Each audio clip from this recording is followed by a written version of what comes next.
bueno, la operación de columna es una alternativa a los tratamientos conservadores para combatir padecimientos como hernia de disco, conducto lumbar estrecho o fracturas que se originan con el paso de los años, accidentes, malas posturas también en nuestro día a día. Tenemos más información, vamos a verla. La operación de columna consiste en una intervención quirúrgica que busca corregir anomalías estructurales en las vértebras, producidas por el paso de los años, sobreesfuerzos y malas posturas.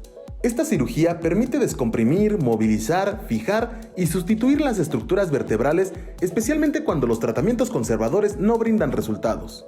Sin embargo, no todas las cirugías son iguales. En el caso de la disectomía, consiste en extraer la zona herniada del disco para tener acceso al nervio inflamado y aliviar el dolor. Otra intervención frecuente se conoce como laminectomía, donde se retira el hueso que cubre las vértebras y se agranda en busca de aliviar la presión originada en una estenosis. En cuanto a la fusión espinal, el objetivo es unir dos huesos de la columna o más, con lo cual brinda estabilidad a una fractura y elimina el dolor producido por lesiones en los discos.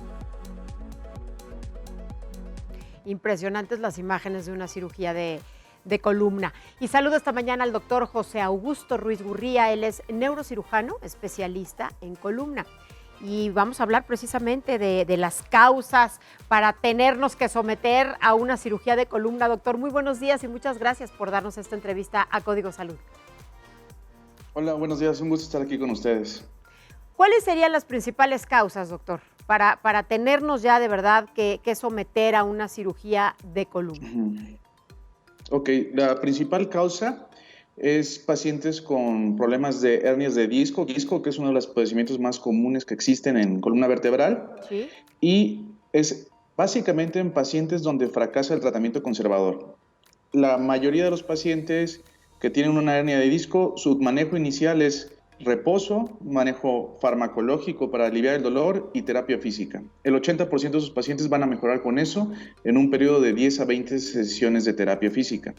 Si después de 10 a 20 sesiones el paciente sigue teniendo el dolor de la hernia de disco, con un choque eléctrico a la pierna, etcétera, el dolor que inició, que buscará tratamiento el paciente y el paciente tiene mala calidad de vida y no ha funcionado el tratamiento conservador, es entonces cuando se debe de pensar en un tratamiento quirúrgico, que es un 20% de los pacientes, ¿no? Entonces, ese es el momento para pensar que se requiere cirugía, el fracaso del tratamiento conservador, ¿no?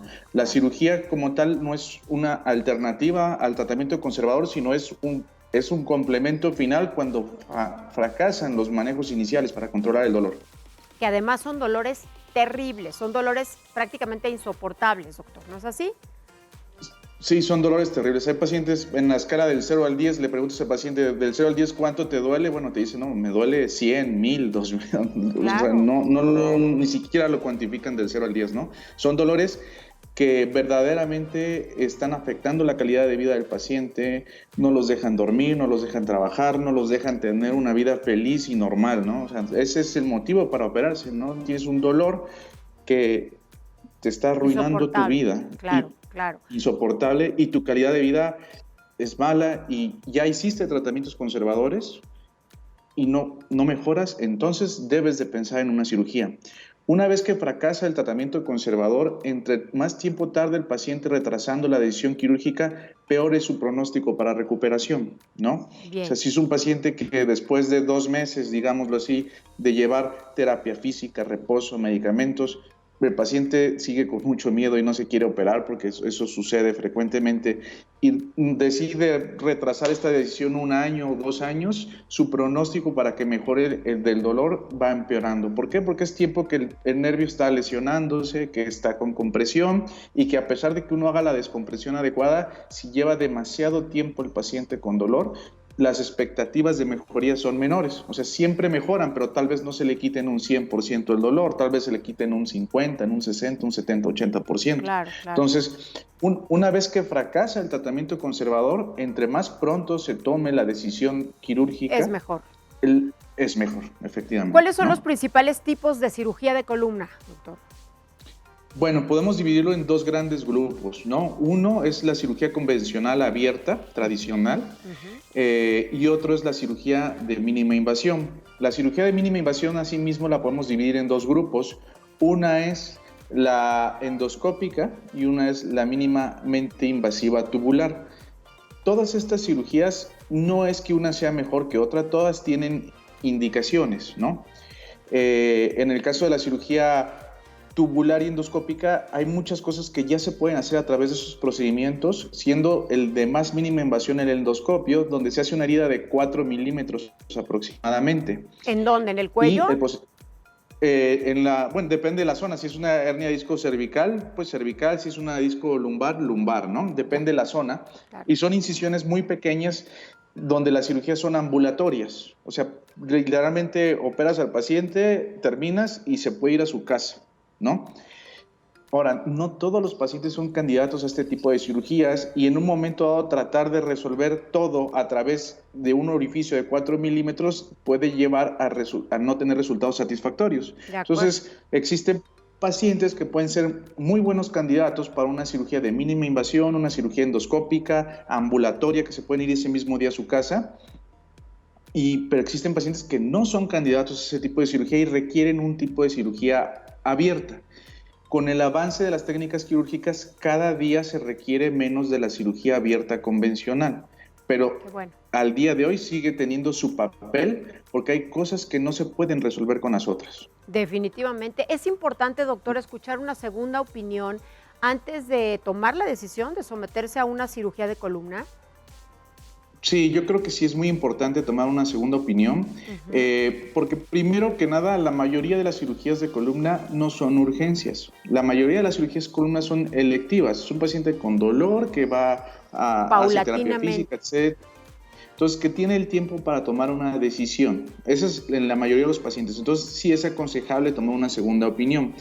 En esa segunda opinión, pues, seguramente habrá médicos que propongan cirugía abierta, cirugía endoscópica, cirugía de mínima invasión. A veces es un poco complejo para el paciente decidir qué hacer, pero en términos... Muy complejo. Sí es muy complejo, pero en términos generales, la cirugía abierta puede resolver todo. Si un cirujano está muy experimentado en cirugía abierta y te propone cirugía abierta, realmente puede resolver todo, ¿no? En lo que tal vez no se pueda resolver también es con los mínima invasión. A veces hay personas que ofrecen cierta cirugía de mínima invasión y si no son muy expertos en eso, tienen resultados poco favorables. Sí es complejo, ¿no? Yo le quiero preguntar algo, doctor. ¿Qué tan peligrosa puede ser una cirugía de columna? ¿Cuáles son los riesgos? Ok. Los riesgos en términos generales son controlados. Sí, yo tengo muchos pacientes que cuando les ofrezco o les propongo un tratamiento quirúrgico les da el miedo de si van a quedar paralíticos, claro, o porque han visto a alguno que quedó así o han escuchado de eso, ¿no? Yo, en términos generales, consideraría que quedar paralítico, como es el miedo que muchos pacientes tienen, no pudiéramos considerarlo como parte de complicaciones de la cirugía de columna propias de la cirugía, sino tendría que ser una negligencia médica. Ya, ¿sí? Okay. ¿Qué tan costosa puede ser una cirugía de columna? Depende mucho depende mucho de los materiales que se requieran. Los costos pueden variar dependiendo desde en un hospital desde los 150,000 pesos hasta los 600, 800 mil pesos. Depende de muchos factores. Sí, es muy cara, ¿no? Claro. ¿Qué depende? Por ejemplo, hay pacientes que solo requieren que se reseque la hernia de disco, que no requieren poner tornillos ni barras. Depende. Entonces, eso baja el costo porque no se van a colocar tornillos y barras que son caras, ¿no? Claro. Ahora, si ese paciente lo haces por una vía abierta es más económico que si lo haces por un endoscopio. Depende lo que cada paciente necesite, ¿no? Lógicamente. Creo que aquí lo más importante, a manera de conclusión, es pues si una persona empieza a manifestar dolores, empieza a manifestar molestias, bueno, pues que de inmediato vaya con un especialista para ser revisado, que no deje pasar tiempo, porque el tiempo aquí es fundamental, como usted lo mencionó. Así es, ¿no? Y si es dolor, siempre hay tiempo para terapia física, reposo, medicamentos y tomar una decisión con calma y tal vez una segunda opinión. Pero bien, hay otro grupo de pacientes que no deben de retrasar su opinión y que no deben de ir a terapia física. ¿Cuáles son esos pacientes que inician con déficit neurológico? ¿No? Muy bien. ¿Qué es un déficit neurológico? Supongamos que te despiertas y no mueves tu pierna. La bueno, tienes ya muerta, una pierna. son casos Eso es- extremos. ¿Le parece bien Eso es- si hablamos en otra ocasión sobre esto, que también es un tema muy interesante, porque es muy extenso? Sí, con gusto, claro que sí. Le agradezco A tus mucho órdenes. esta entrevista, doctor. Es muy Con amable. gusto. Que tengan buen día. Hasta luego.